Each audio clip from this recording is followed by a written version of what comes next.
Hopefully you've done number 6, 7, and 8. This is Independent Practice Part 2, page 621 and 622. Let's look at number 6. We have a table over here that shows movie types and number. So LeVar wants to buy a movie. He only wants to buy a movie if he already has more than 15 movies of that type. So we're talking about M is greater than 15. So whatever type is greater than 15, he can buy, he wants to buy more of those movies. So 18, this would be M right here. 18, is 18 greater than 15? Yes. Is 24 greater than 15? Yes. Is 12 greater than 15? No. Is 15 greater than 15? No. 15 is the same. But it doesn't say the same, it says greater than. So, action and comedy. Okay. Number 7. The number of text messages Leela sent each month is shown in the table. She can send no more than 55 messages each month without being charged.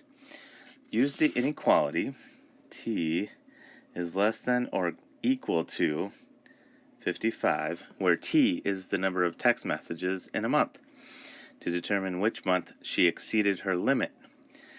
If each additional text cost 25 cents, how much was Leah charged from January to April? Okay, so we have January through April here. First of all, we figure out which ones does T equal to make this a true equation. Once we know that, then we know which ones cost her more. All right, so is 56 less than or equal to 55? Nope, it's more. Okay, so this is more. Let's find all the ones that are more.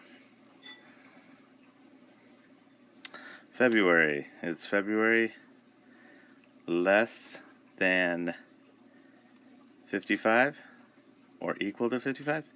No, this is more.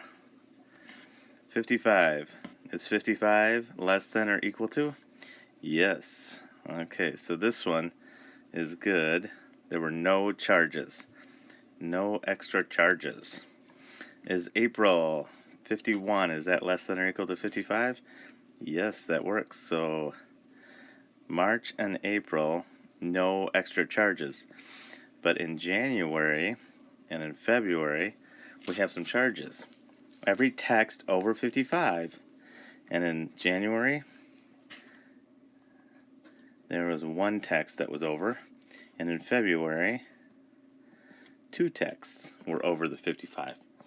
So, it says each text was 25 cents over the 55, so 25 cents.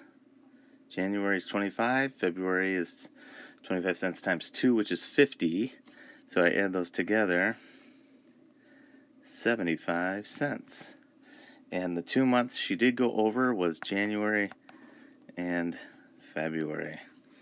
Not too much of a overage fee right there, 75 cents. All right, well, number 8. Use a one variable equation and inequality to fill in the graphic organizer. So this is where we kind of make some stuff up on our own. I'm going to do an equation. An equation is something that equal.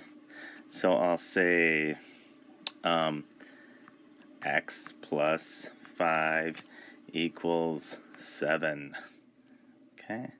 Now, how many solutions could there be to x plus 5 equals 7? Well, there can only be one solution, and it's 2. So, only one. Now, let's do an inequality. I'm going to do the same one. X plus 5, but instead of equal, I'm going to do an inequality, is greater than 7. So, it could be 3, 4, 5, 6, 7, 8, 9, 10, and any number greater than that. So, there could be a lot of solutions. A lot more than just one. So with an equation, you have one, an inequality, more than one. That's what we're trying to get you to realize. And in fact, with an inequality, there are infinitely many solutions. Okay? If you have any questions, let me know.